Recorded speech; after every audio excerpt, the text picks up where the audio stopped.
Shalom,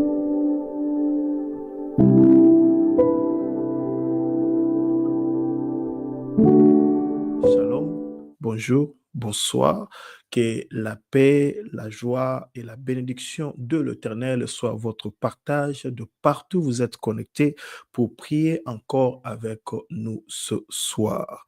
Frères et sœurs, nous sommes dans la prière d'intimité. Depuis un certain temps, on a commencé avec une nouvelle série d'enseignements qui s'intitule Comment conserver l'unité de l'esprit. Et quelqu'un va écrire avec moi Comment conserver l'unité de l'esprit. Ce soir, nous sommes dans la deuxième partie. Comment conserver l'unité de l'esprit, deuxième partie. Alors prenez avec moi 1 Corinthiens chapitre 12, le verset 12 à 14. 1 Corinthiens, chapitre 12, le verset 12 à 14. La Bible me dit ceci. Car comme le corps est un et a plusieurs membres, et comme tous les membres du corps, malgré leur nombre, ne forment qu'un seul corps, ainsi en est-il de Christ. Nous avons tous en effet été baptisés dans un seul esprit pour former un seul corps, soit juif, soit grec, soit esclave, soit libre, et nous avons tous été abreuvés d'un seul esprit. Ainsi, le corps n'est pas un seul membre, mais il est formé de plusieurs membres. Amen. 1 Corinthiens 12, 12 à 14. Bien aimé, je veux aussi que tu puisses lire avec moi Psaume 103, le verset 1 à 2. Psaume 103, le verset 1 à 2. Prions l'Éternel. Éternel, toi qui règnes au siècle de siècle, devant toi, Seigneur, nous venons déposer nos couronnes pour te glorifier, t'élever, te dire infiniment merci pour ce moment que tu nous donnes dans ta présence.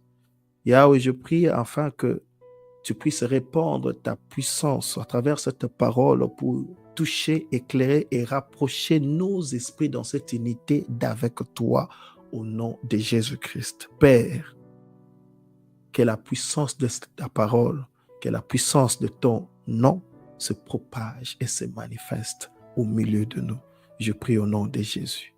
Hosanna, Hosanna, Hosanna. C'est comment conserver l'unité de l'esprit.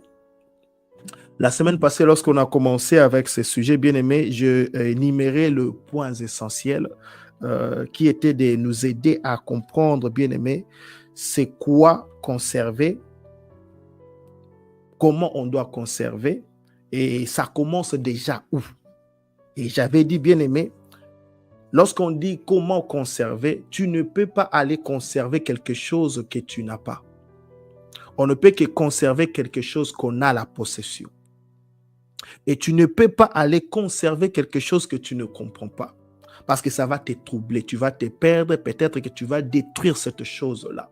Alors pour parvenir à conserver quelque chose, tu dois avoir la compréhension, la connaissance approfondie de cette chose-là, où toi, tu seras comme le maître de cette chose-là et être là, diriger le travail de la conservation de cette chose. C'est-à-dire, lorsque nous parlons de la conservation de l'unité de l'esprit, cela suppose que, bien-aimé, tu connais cela, tu as cela et tu sais comment le conserver. Et de l'autre côté, c'est-à-dire que, bien-aimé, si tu ne connais pas cela, tu dois d'abord rechercher à connaître c'est quoi l'unité de l'esprit dans le niveau personnel de ta vie, toi comme individu, dans le niveau de l'homme avec l'Éternel et l'unité de l'esprit dans le niveau de l'homme envers son prochain. Et maintenant, aller apprendre à conserver cela en toi-même, conserver cela avec Dieu et conserver cela avec ceux qui sont autour de toi. C'est pourquoi j'avais dit, bien-aimé, il s'agit d'un niveau très élevé. Et parce que aussi, cela s'agit d'un niveau très élevé, cela n'engage pas seulement, bien aimé, le Saint-Esprit, mais cela commence avec nous dans le niveau de notre pensée et de notre conscience. Cela commence avec nous dans le niveau de notre pensée, de notre conscience et remonte avec le Saint-Esprit qui nous donne, bien aimé, une puissance supérieure. Et je me souviens, bien aimé, on a même parlé de quelques problèmes de nos âmes où quelqu'un ne sait pas écouter son cœur. Quelqu'un ne sait pas suivre son cœur. Ça arrive, n'est-ce pas? Il y a toujours des conflits entre ta tête et ton cœur. Surtout lorsqu'il s'agit de décisions difficiles. Tu remarques deux fois, ton cœur dit oui à quelque chose, mais ta tête dit non. Ta tête dit non, mais ton cœur dit oui. Bien, mais lorsque vous remarquez cela, c'est-à-dire qu'il y a un problème de cohésion, un problème d'harmonie et d'unité en toi-même, dans le niveau personnel. Alléluia. Et ce soir, par la grâce de Dieu, c'est ce que nous allons ouvrir pour aider quelqu'un à comprendre comment conserver l'unité de l'esprit dans le niveau personnel. La première des choses, la première question que tu dois te poser, te demander d'abord, est-ce qu'en toi, tu as déjà établi cette unité de l'esprit en toi? Lorsque tu t'observes, lorsque tu fais cet examen de conscience de toi-même, ta vie comme tu es là, l'imboso a moutouté, pas devant quelqu'un, mais devant toi-même.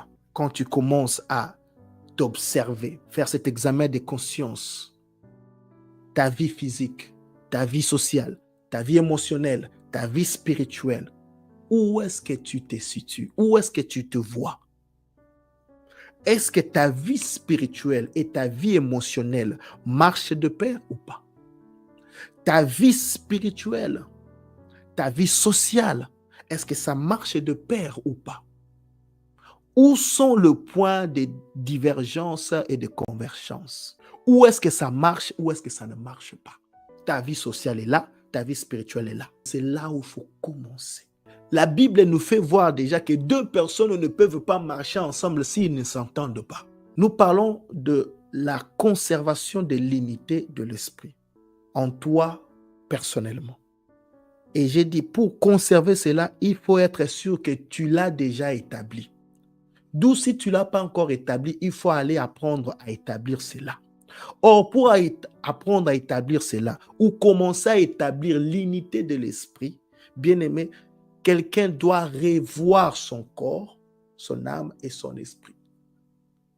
Tu dois commencer à faire l'examen de conscience dans ces trois niveaux de ton existence, de ton être. Ton corps t'attire vers quoi?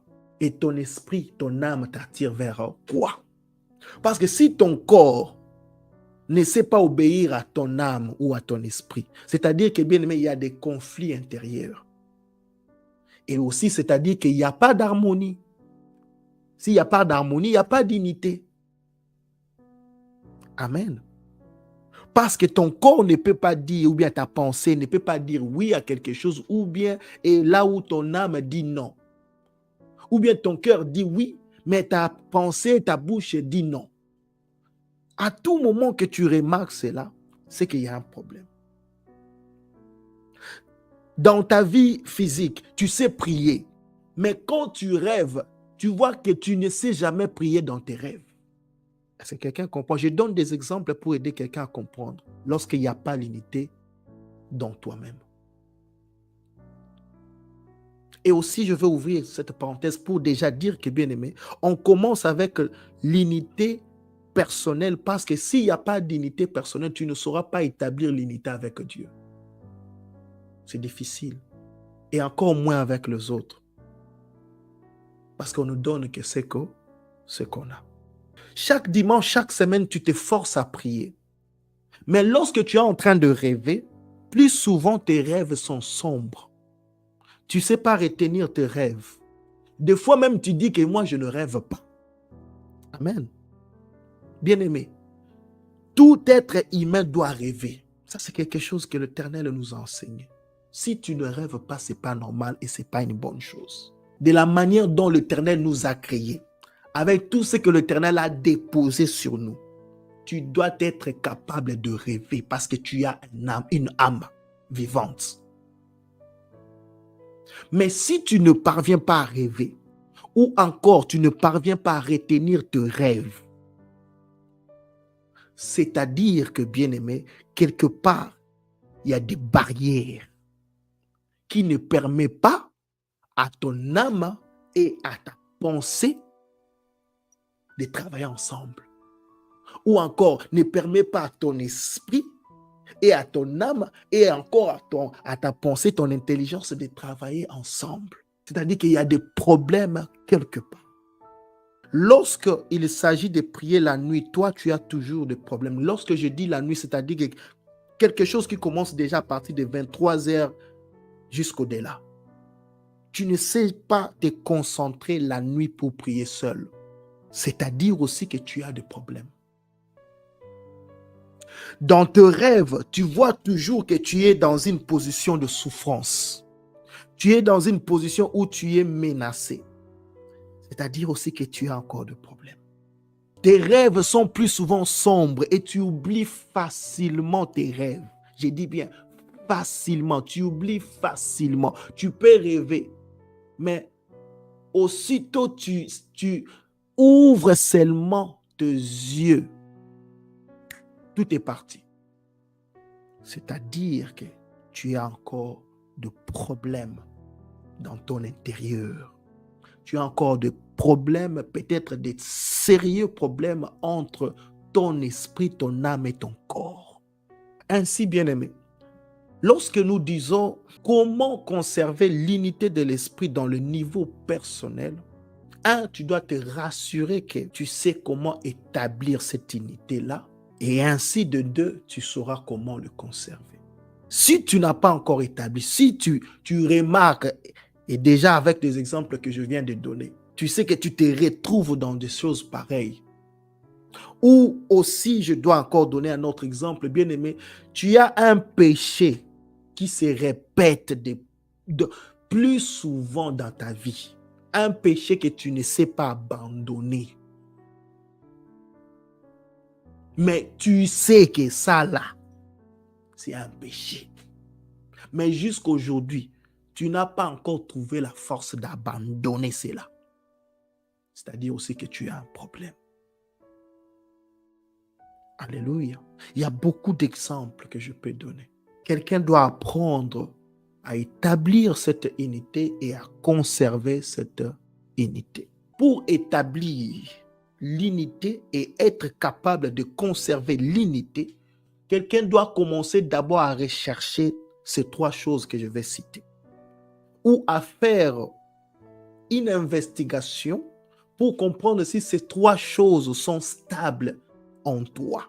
Et ces trois choses, il s'agit de la guérison, la délivrance, la liberté. La guérison de ton corps, la délivrance de ton âme et la liberté de ton esprit. Ces trois choses doivent se manifester dans les trois niveaux de ton être. C'est-à-dire, la guérison doit se manifester dans ton corps, dans ton âme, dans ton esprit. La délivrance dans ton corps, dans ton âme, dans ton esprit. Et la liberté dans ton corps, dans ton âme, dans ton esprit. Pourquoi?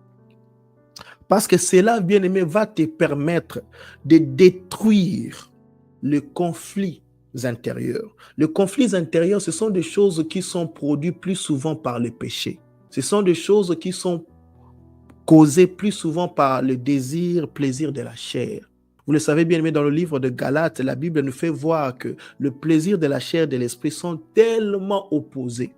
D'où quelqu'un doit aller chercher la délivrance, apprendre comment briser ces liens-là. La guérison. La guérison, bien aimé, aussi pour aller guérir les blessures intérieures. Vous savez, deux fois, bien aimé, ce qui nous empêche de bien marcher avec Dieu, de bien communiquer avec le Saint-Esprit. Des fois, bien aimé, ce n'est pas le péché.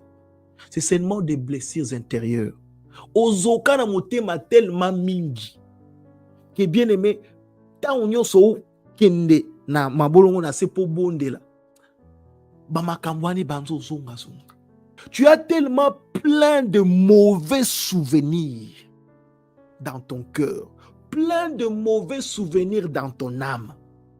De mauvais souvenirs peut-être que tu as collectés de ta famille, de mauvais souvenirs, de mauvais memories que tu as collectés de tes amis, tu as collecté peut-être de tes anciens partenaires, de mauvais souvenirs peut-être que tu as collectés chez ton oncle ou bien ta tante parce que tu vivais avec ton oncle et ta tante et elle t'a maltraité.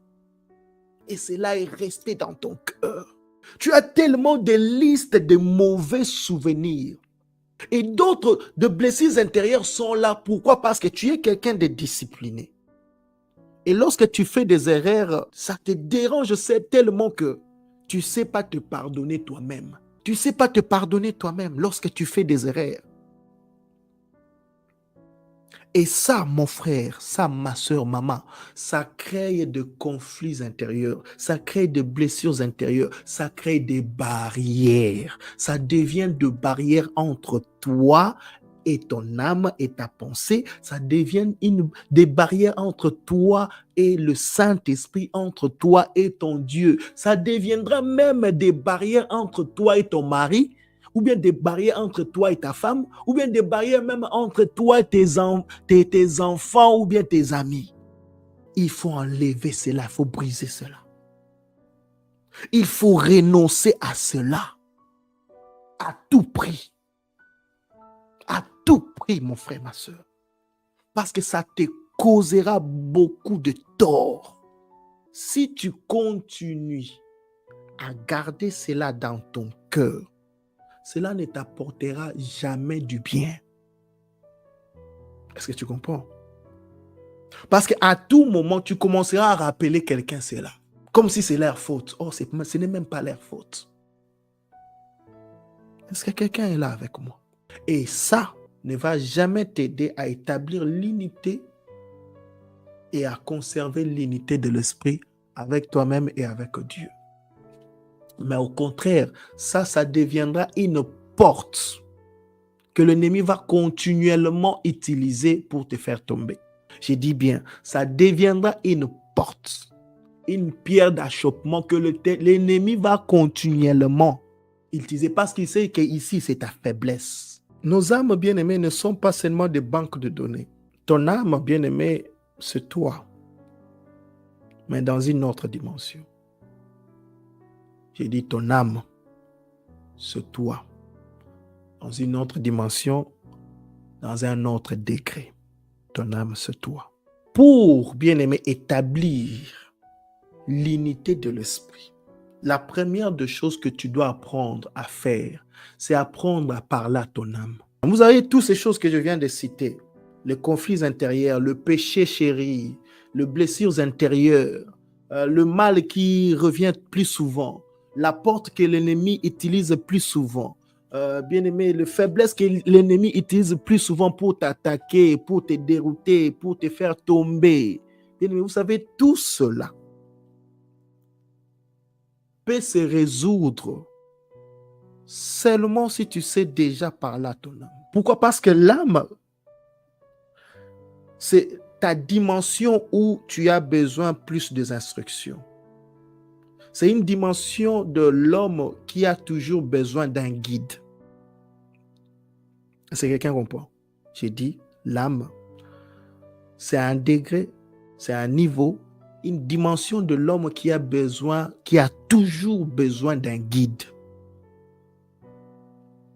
Et toi, si tu ne sais pas guider ton âme, c'est-à-dire tu ne sais pas parler, orienter, organiser ton âme, bien-aimé, tu auras toujours des problèmes. Autrement, si tu sais guider ton âme, orienter, organiser ton âme, bien-aimé, de plus en plus tu deviens fort. De plus en plus tu sais comment garder l'unité. De plus en plus tu sais comment vaincre certains combats. Je vais vous donner quelques techniques, il y en a beaucoup. Pour aider quelqu'un à commencer à établir l'unité spirituelle. Alors, comment faire ça pour t'aider à établir l'unité de l'esprit? Il faut apprendre à confesser ses péchés continuellement et chaque jour. C'est-à-dire te purifier chaque jour. La nuit, c'est le meilleur moment où ton âme va aller se recharger. Mais ton âme ne peut pas aller se recharger lorsque elle est assujettie par le péché. Ameno ego okende ko se recharger na butu te ta masumu elati yango. Alors la nuit avant de dormir, ce qu'il faut faire, cherche toujours à te purifier, à te décharger. Le matin, tu bénis l'Éternel, tu bénis ta journée et tu marches avec la grâce de Dieu. La nuit, bien aimé, c'est ce que nous faisons. Tant to lamuka na tongo, to sukola kate ava to kene msala, so sukola kate fo bando sukola.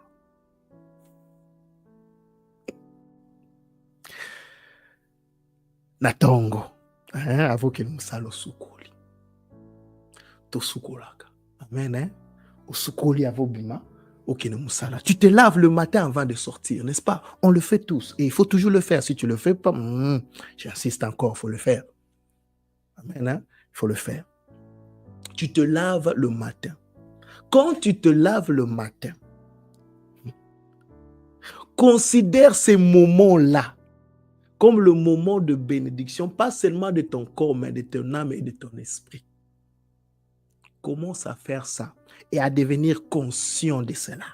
Je suis en train de prendre le bain le matin, pas seulement pour réveiller mon corps, mais réveiller mon esprit, réveiller mon âme. Mais aussi plus loin, bénir mon âme, bénir mon esprit, bénir mon corps. Et quand tu termines, tu vas t'habiller, tu fais ta prière, tu bénis l'Éternel, bénis-toi toi-même. Je dis, bénis-toi toi-même. Bénis ta journée, va. La nuit, quand tu rentres, tu fais le même exercice, mais de manière renversée. Comment? C'est-à-dire, la nuit, quand tu reviens, commence maintenant à te décharger. Pourquoi? Parce que, bien aimé, lorsque nous sortons dans le monde, nous marchons dans les ténèbres. Oui. Dans le monde où nous marchons dans les ténèbres, mon frère, ma soeur, ne vous en faites pas, ne vous trompez pas. Na mokilio totambo na bondoki, to tutana na bango, mususu ba vivante. O matana train, o matana bis na bango, bo tutana ba vivante. Nous rencontrons des choses qui sont des choses. Amen, hein? Quelqu'un a compris, hein? Des choses qui sont des choses. Alors, qu'est-ce que tu fais? Si tu veux établir et conserver l'unité de ton âme et de ton esprit, prends un bain. Tu prends un bain. De la même manière, tu prends le bain pour laver ton corps. De la même manière, va prendre le bain spirituel pour laver ton âme et ton esprit. Alléluia. J'ai dit, de la même manière, tu prends un bain pour laver ton corps la nuit quand tu rentres du travail avant de dormir. De la même manière, prends un bain pour laver ton âme et ton esprit. Parce que lorsque tu laves ton âme et ton esprit, tu ne laves pas seulement ton âme et ton esprit, tu laves aussi ta pensée et ta conscience. Tu laves aussi ta pensée et ta conscience. Et ça, c'est très important. Parce que si ta pensée continue de garder le fardeau que tu avais collecté du travail, ou bien le fardeau que tu as collecté de ta journée, même si tu étais à la maison avec les enfants, mais si tu continues à garder ces fardeaux-là dans ta pensée, cela va affecter ton âme, ton esprit, et ton esprit sera faible quand tu vas dormir. Et ça, c'est un danger. Est-ce que quelqu'un comprend? Ça, c'est un danger. Alors, qu'est-ce qu'il faut faire? De la même manière, tu vas purifier, laver ton corps. Lave ta pensée, lave ton âme, lave ton esprit. Purifie-toi. Renonce au mal. Demande pardon à l'Éternel et pardonne toi-même si tu avais fait quelque chose de mauvaise contre toi-même, ou bien quelque part, ou bien tu as regretté de quelque chose pendant ta journée. Pardonne toi-même. Tu écoutes, mon frère, ma soeur, tu écoutes. Apprends à te pardonner toi-même. J'insiste, apprends à te pardonner toi-même. C'était tes enfants, ton mari, ta femme. Pardonne ta femme, pardonne ton mari. Demande pardon à l'Éternel. Ça va te purifier.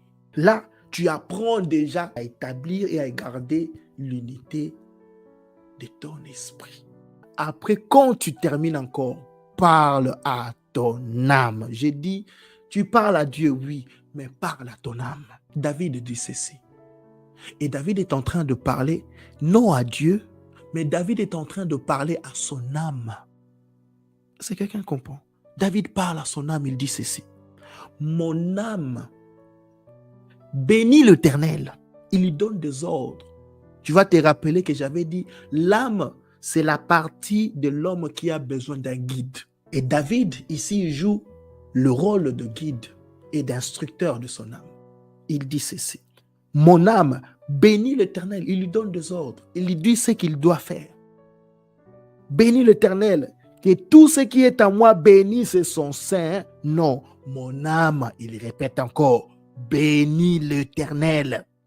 Et n'oublie aucun de ses bienfaits. Il lui donne des instructions. Il dit à son âme, n'oublie pas le bienfait de Dieu. C'est quelqu'un qui comprend. Donne des instructions à ton âme. Maintenant, le matin, j'avais dit quoi? Quand tu sors, tu bénis ta journée, tu te bénis toi-même. J'avais dit ça, non? La nuit, quand tu reviens, tu remercies l'Éternel, tu donnes des instructions à ton âme. Si même tu ne rêvais pas, tu dis à partir de ce soir, mon âme, tu n'oublieras jamais de rêve. Fais de sorte que tu n'oublies pas de rêve. N'oublie aucun de rêve, des visions que l'Éternel va te donner. Amen. Dis ça à ton âme. Donne-lui des instructions. Ça, c'est comme ça que tu dois faire avec ton âme. Ma soeur, c'est toi, ma soeur, c'est à toi que je parle. Tu dois commencer à parler à ton âme de cette manière. Mon frère, toi aussi tu fais ça. Considère ton âme comme étant une plante que tu as dans ta maison. Il faut boire que maille, il faut au kakae. Et aussi considère ton âme comme étant un bébé, un nouveau-né. Vous savez, lorsque nous avons un bébé dans la maison, lisulito izolo nyonso eza pa mwana wana. Mabanzo nyonso eza bisika mwana naza. Le moko tala kutu aska opema. Vous savez, nous faisons ça, surtout tant bobo ta mwana liboso. Il faut remarquer ton âme. Est-ce que mon âme est dans la paix ou pas? Est-ce que ma conscience est dans la paix avec cette chose ou pas? Est-ce que ce que je viens de dire, oui, je le fais plus souvent, mais est-ce que ça donne de la paix à mon âme, oui ou non? Ça, c'est remarquer le besoin de ton âme. 2, il faut comprendre le langage de ton âme et apprendre à communiquer constamment avec ton âme. Je viens déjà d'expliquer avec l'exemple de David. Et 3, bien-aimé, ton âme a besoin d'un dirigeant. Ton âme a besoin d'être organisée. C'est toi qui dois organiser ton âme et diriger ton âme. Si tu ne sais pas organiser, diriger ton âme, bien-aimé, tu auras toujours des problèmes. C'est-à-dire que les mauvais esprits vont venir organiser ton âme à ta place et diriger ton âme à ta place. Oui, ça c'est ce qui se passe. L'âme a besoin d'un dirigeant. Si tu ne le diriges pas, les mauvais esprits vont faire ça. Quelqu'un doit apprendre à beaucoup prier, à devenir plus conscient des besoins de ton cœur, de ton âme, des limites de ton cœur, de ton âme, des faiblesses, des désirs de ton cœur, de ton âme.